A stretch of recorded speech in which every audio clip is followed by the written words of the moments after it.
What's going on, gang? So recently on Jubilee, they had washed up public intellectual Jordan Peterson defend Christianity to a bunch of atheists. Now, I know a lot of you probably already don't like him, especially ever since he joined the Daily Wire. I understand. I sympathize. But for me, this whole car crash of a video was still a little hard to watch.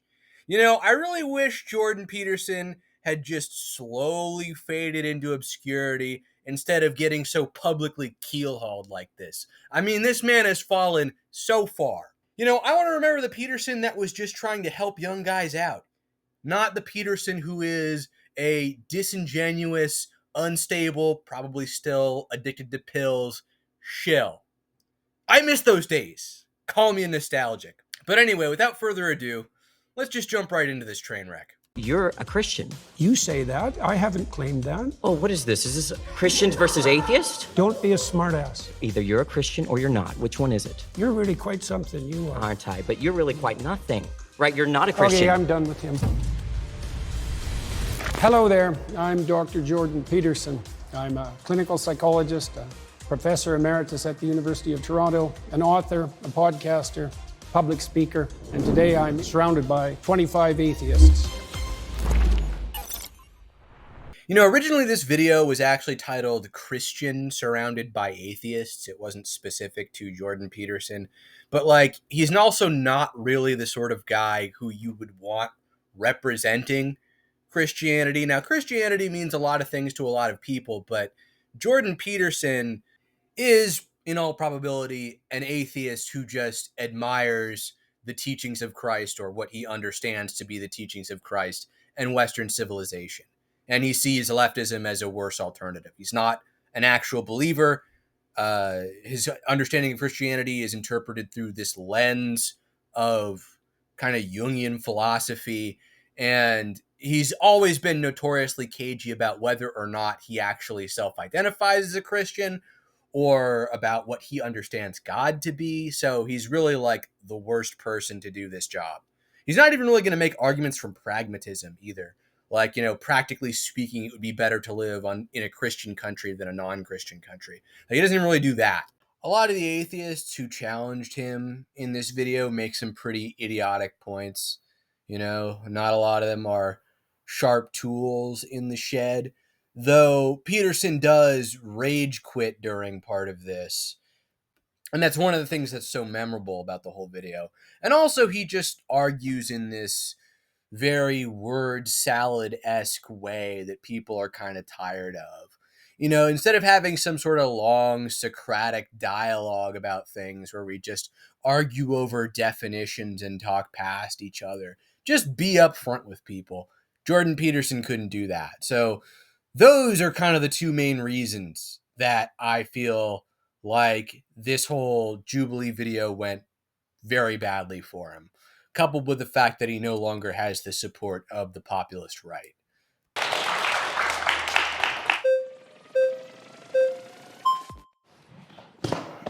Dr. Peterson? Good to see you, man. Pleasure. What's your name? Brian. So the first thing I would like to say is I would like to engage in this discussion in a symbiotic manner. I would not like to engage where there is one clear winner and one clear loser. Emotions are activated and it ultimately comes about ego. So I'm just saying I'm really trying to understand your position, and I would just like you to really try to understand my position. Deal. Okay, sounds good. With that, if you're saying that morality and purpose cannot come from science, is the opposite of that true, that morality and purpose can only come from God? Definitionally, yes. David Hume, the Enlightenment skeptic philosopher, the OG skeptic, made this claim himself. You cannot derive an ought claim from an is claim. You cannot use the tools of the scientific method, the tools of science, to probe a domain like morality. It just doesn't work. You cannot bridge the gap between prescriptive and descriptive statements. Morality doesn't make sense without some kind of divine author and intent from a theological framework. But really, you can't reconcile these two things. You can't do some sort of scientific test to determine that something's wrong, because morality is something that is ethereal and subjectively experienced. It's not inert matter. Right. A moral quandary, an ethical problem, is not replicable in the traditional scientific sense, so it makes sense that insight into true ethics would probably require a degree of revealed knowledge, because there are some issues which humanity generally has just never really come to a consensus on. So, yes, it makes a lot of sense that morality and purpose cannot come from science.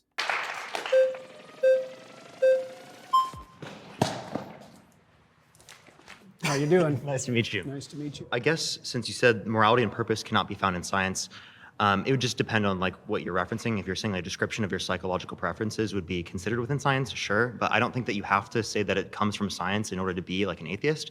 As an agnostic atheist, I don't know if God exists and I don't believe that a God exists. And the only ones that I would really reject would be like the all-knowing, all-powerful, all-good, perfect notion of God that plenty of Christians like prescribe themselves. A lot of these moral objections raised by new atheists against, I guess we could call it popular Christianity, would just totally fall flat if Americans even knew 1% of theology. Like, there are entire schools of Christianity which say, actually, God is not, in fact, all loving. His love is reserved for the elect and the elect alone. And my point is that Christian theology is still the basis for contemporary philosophy, not the other way around. People like this say the reason they are an atheist is because they object to the idea of an all-loving God, and that's why they're not a Christian. But they never actually look into branches of Christianity that also say, yeah, God's not all-loving. So I guess How is that relevant to this claim? you're basing a position of morality and purpose in some like notion of God that isn't the same type of notion of God that typical Christians would prescribe. Your notion of God is What typical Christians? yeah, typically when I talk to Christians, they say that they believe in an How all-knowing. about Cardinal Newman, who defined God as conscience? He was a major influence on all of Catholic social theory. How about that Christian? No one knows or cares who that guy is, Jordan Peterson. Sure. So do you believe in the all-knowing, all-powerful, all-good notion of God? What do you mean by believe? Do you think it to be true? That's the circular definition. What do you mean How when is you that say you circular? believe? How is that circular?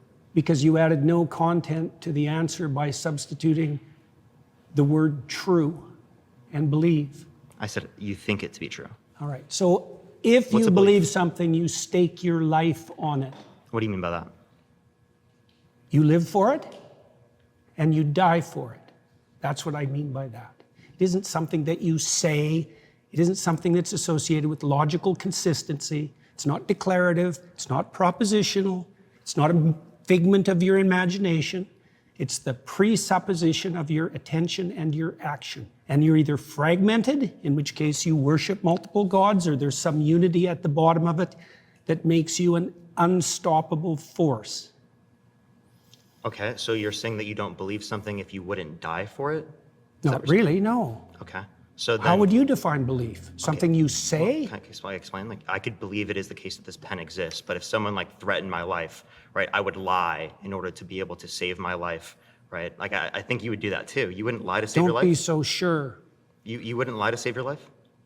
Here's where this whole video kind of went off the rails for me, because that was an inappropriately intense answer on Jordan Peterson's part. Out of nowhere, he's just like, don't be so sure, when I can't do his Kermit the Frog voice. But he just gets all serious about this question. It's like, come on, like, you know, you're really saying if someone had a gun to your head right now and they're asking you if that pen was there, and if you said yes, it was there, that would be the end of your life, then obviously you'd probably lie. Like, why is the pen the hill you want to die on? It's not like you're in the Edo period in Japan or, say, ancient Rome, and someone's like, renounce your faith in Christ or die. And then you remember, like, that passage in Matthew where it says, you're going to get disowned before God if you, publicly, like, the stakes are not that high. This is a pen we're talking about. How much do you know about me? I didn't lie to save my career. I didn't lie to save my clinical practice. Would you lie to like save your children, your mom, your dad? I don't think lying would save them. Can there ever be a circumstance logically that lying could save someone's Yeah, life? and if you're steeped in sin, you're likely to live in circumstances like that. I'll give you an example. If you're like in like Nazi Germany, and it is the case that there's like Jewish people in your attic and you're trying to protect them, would you lie to like the Nazis? If I they're would have asking? done everything I bloody well could, so I wouldn't be in that situation you to lie? begin with. It's a hypothetical. It's so funny and strange watching him get triggered by the 1930s Germany hypothetical. Like, Jordan Peterson has talked extensively about this in the past, but it's kind of been so long. Like, I don't even know how old this kid is. So it kind of makes me wonder, like, did he bring this up because he's trying to engage with Jordan Peterson on this issue? Or is this now like Peterson lore that younger Zoomers aren't aware of? It's a common philosophical problem. It's a fairly known aspect of Jordan Peterson's career that he's talked about it, but he doesn't have like exclusive property rights over it. So and also just him going like, "Do you know what I've been through?" Maybe vaguely. Like, how old is this kid really? And it's You not can't answer answerable. hypotheticals? No, I can't answer a hypothetical like What? that because Did it's you eat far. today? Look, Did you eat don't today? play games. I'm not playing a game. I'm just Yes, asking if you you ate are. it today. If you present me with an intractable moral choice that's stripped of context and you back me into a corner, you're playing game. I just told you Hypothetical. I would do everything that I could to make sure that I'm never in that situation. By the time you've got there, you've made so many mistakes that there's nothing you can do that isn't a sin. Being born in Nazi Germany and trying to protect people that you care about, like there could be a Jewish friend that you have and you want to protect them. I think you should have just them give in your up on attic. that line of questioning. Give up on just like trying to clarify your position? Because I you don't did like, are you clarify like it. uncomfortable with me asking this question? It's just a basic hypothetical. Like I could ask you. It's just a did you- basic yeah, yeah. hypothetical Like, where you like if put Jews' lives at stake in Nazi Germany. That's just a basic hypothetical. Obviously, you would lie in that scenario to save their life, but you're like not trying to answer this question for some reason. I just told you why. Are you anti-fascist? Like, so you're Why are anti-fascist? you asking that? I was just asking, just clarifying. But like, okay, again, you're not answering this hypothetical because you know it shows that you clearly would lie to save I'm someone's life. answering it in Obviously, a that's manner not what you truth don't is. find acceptable. Obviously, because I care about truth. I wouldn't be in that scenario. Obviously, right? Logically, because that's No. already happened. Like that's in the past. You don't have a time travel device. We're bringing this logical hypothetical up to show you that in some circumstances that do happen within the real world, you would lie to save people's lives. So your definition of truth isn't actually how we're typically using it. So what you're trying to do is you're trying to muddy the waters when I ask you, like, do you believe this? Do you think this to be true? So you don't actually have to answer the questions. And plenty of Christians don't like that because they clearly see that you don't really like want to be associated with I can Christianity. with that imagine respect. that I was in a situation where the best I could do as a consequence of my previous mistakes was to tell the least amount of lie I could manage. But that would likely indicate that I had made all sorts of catastrophic errors on my way there. So Right. you would lie to save someone's life. So again, you do believe it to be true in that circumstance, even though you like lied in that scenario. So Not clearly that's without not what the you see to be true. context that I put it in. You were not willing to I die for it. You said- were not willing to let other people die for it. So that's not what you see to be true then, seemingly. You're doing exactly what I said you were doing at the beginning of the conversation. You're generating an impossible, restricted, hypothetical with no precursors to back me into a How is corner. it possible? Is there something contradictory about it?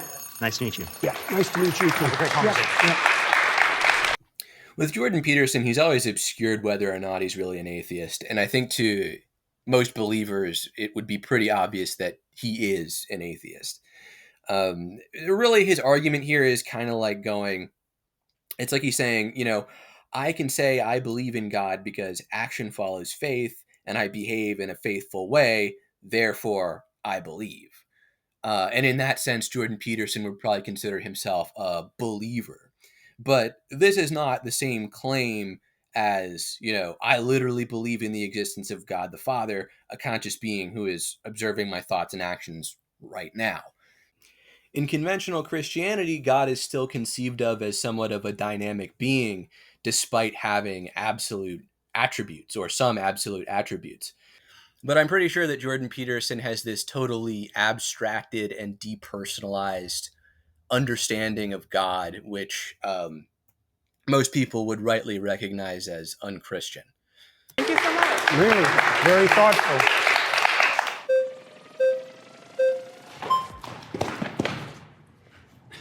Hey, Dr. Peterson. How you doing? Danny, nice to meet you. What's your name? Danny. Danny.